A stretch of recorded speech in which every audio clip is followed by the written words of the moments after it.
What's up guys, my name is Ace, and today we're going to be breaking down the belt-fed mod for the LMGs in Black Ops 6. This is the mod that's unlocked partway through the TMNT event that's currently going on. And with this, like I said, it's for the LMGs and it works with all of the LMGs, and you'll find it in the magazine section. Now with this, the basic idea behind it is you spawn in with 500 rounds available to you without ever having to reload. In fact, you can't even reload with this. However, of course, to keep that in check, it can overheat if you hold the trigger down for too long, and then there is a really long cooldown time if you do overheat the gun. Now, those are just the basics. I do want to dive a whole lot deeper here. So the first thing I did is I tested all of the LMGs both with and without the rapid fire attachment combined with this belt-fed magazine to see how many rounds you can fire before the gun overheats. And this will depend on the LMG. And I'll just read it out without rapid fire. I'll also show the rapid fire values, but just to save a bit of time here, with the PU-21, you can fire 44 rounds before it overheats.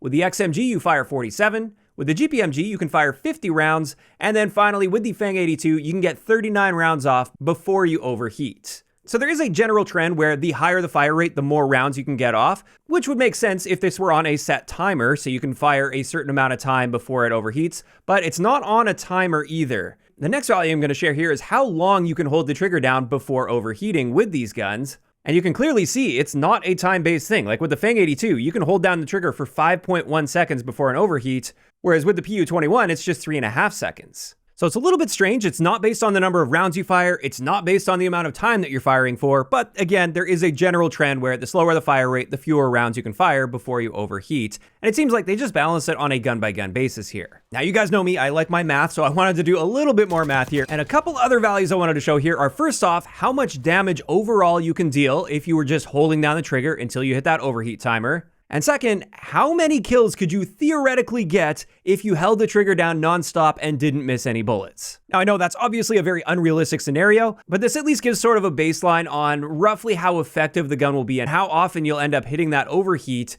if you are getting a spree of kills, even though realistically there will be gaps in between and you will be missing some shots here or there.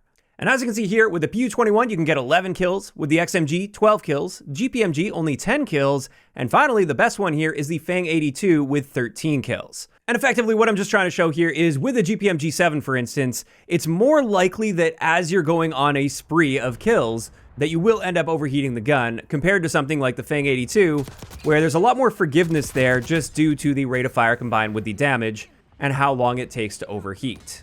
Now with that in mind, I would say the Fang 82 definitely comes out on top here, followed by the XMG, then the PU-21, and finally the GPMG-7. And now let's talk about the cooldown itself. With this time it is consistent for all of the LMGs, so there's no changes here. And the way this works is if you fire the gun all the way until you overheat it, there will first be a 2-second delay before the cooldown starts, and then it will take about 6 seconds to fully decay back to 0 with that cooldown meter. Whereas if you don't fire it all the way to overheating, you don't have to wait that additional 2 seconds just to start it from returning back to normal. That will happen immediately when you stop firing. And therefore, if you fire almost up to the point where you're overheating, but you stop even just like a bullet before you overheat, then it's only going to take you 6 seconds rather than 8 seconds to get that cooldown meter back to 0. So it is beneficial to not fire your gun all the way up into that point of overheating. However, I should also mention that if you overheat the gun, you don't have to wait until the meter fully decays all the way back to 0 before you can pull the trigger again. Instead of having to wait that entire 8 seconds, you can start firing again about 7 seconds after you overheated. Which is just a minor tidbit. At the end of the day, you still want to try to avoid overheating the gun entirely,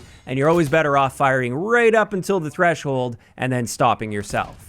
So those are the main stats on exactly how this works. However, there is one key thing to consider here as well, and that's the simple fact that the only downside attached to the belt-fed mod is the fact that you can overheat, and there's no impact to your handling or mobility stats, which is interesting and definitely something worth considering if you're wondering whether or not you should use this attachment, because especially when we compare it to Extended Mag 2 or Extended Mag 3 attachments in this game, those attachments will give you bigger magazines, but they also tend to very noticeably harm our handling and mobility stats. And not only that, they also tend to really slow our reload times down. And in fact, with most of the LMGs aside from the Fang 82, our reload times with the biggest extended mag attachment is going to be longer than 6 seconds, which means if you just use the belt-fed attachment and you just waited 6 seconds without overheating your gun, you effectively get that full reload in. And realistically, you're not going to have to do this very often because most of the time you get a kill and just naturally there will be a gap between when you get that kill and when you engage with another enemy.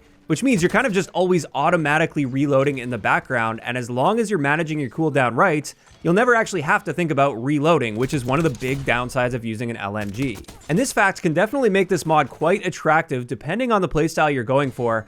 However, there is another key thing to consider, and one area where the belt-fed mod doesn't excel, and this is for shooting down enemy streaks. And the reason behind that is it's generally going to take you more rounds than you can fire before overheating your gun in order to take a streak down. And as a result, if you just take a large magazine, let's just say on the GPMG7, if you take a 175 round magazine, I can fire all 175 rounds without ever having to pause. Whereas if I'm using the belt-fed mod, well, I have 500 rounds immediately available to me. I have to fire those rounds in relatively short bursts, and then I have to find some cover from the streak and just wait a little bit for that cooldown to happen, and then I can re-engage. So in the case of taking out streaks, belt-fed is not the way to go.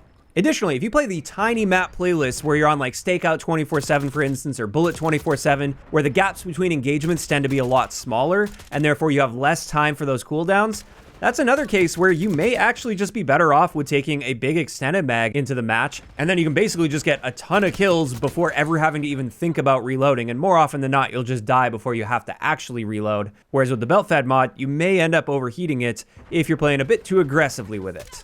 Now, in saying that, outside of those exceptions, I would say for regular gameplay, where you're playing on normal maps, not the tiny maps, and you're just going to kill enemy players, you're not planning on shooting streaks down, the belt-fed mod is often a very attractive option, especially in my eyes with the Fang 82. That's where the belt-fed mod really excels, in my opinion. I used it for a good handful of matches on that gun, and it felt great. I felt like I never even got remotely close to the cooldown timer while just playing normally. I felt like I didn't even need to think about that cooldown timer at all. And that's great considering the fact that by default, the Fang 82 only has a 30-round magazine. Which means without the belt-fed mod, I'd be reloading that gun quite often, just as much as I'd be reloading a standard assault rifle. And it's nice to just never have to think about that. And it's also nice to not feel like you need to use extended mag 1 or extended mag 2 to bump up that capacity so you're not reloading as much, but then you still do have to reload. And in the case of extended mag 2, it's also hurting your handling and mobility stats.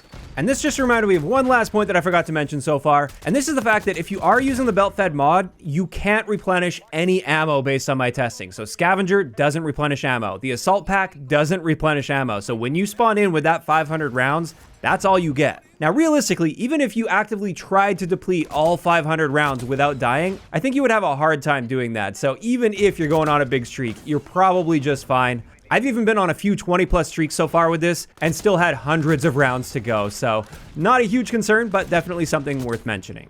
So overall, while I have seen a handful of comments over the past couple days with people saying they don't like the belt-fed mod and they find it to be totally useless, I actually disagree with this based on my testing as well as my experiences with the belt-fed mod in general. Now again, there are some exceptions, and I'm not saying that the belt-fed mod is always the best choice no matter what on LMGs. There are cases where you want to shoot down streaks, or you're playing on the small map mosh pit, or maybe you just have an LMG playstyle where you like just spraying down a lane, even if you don't see anybody, you just pre-fire like crazy down a lane. Yeah, in those cases, the belt-fed mod isn't for you, and that's fine. I don't think it should be an obvious choice, but outside of that, if you're just playing normally and just going from one kill to the next on regular maps, the belt-fed mod is excellent, especially on these slower fire rate LMGs. That's another thing. I'd be a little more hesitant to go in that direction with the GPMG, even though it's not useless on that gun. Its effectiveness is inversely correlated to the rate of fire of the gun.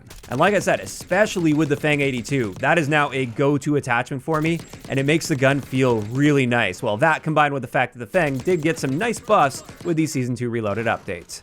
Now, of course, those are just my opinions on the belt-fed mod, and I'd love to hear what you guys think about this in those comments down below. Are you guys generally enjoying this mod? Do you think it's balanced appropriately or not? Do you think it's maybe too weak or too powerful? Just let me know down below. If you enjoyed the video, a like rating is always appreciated, and don't forget to subscribe for more if you haven't already. I'll talk to you guys next time.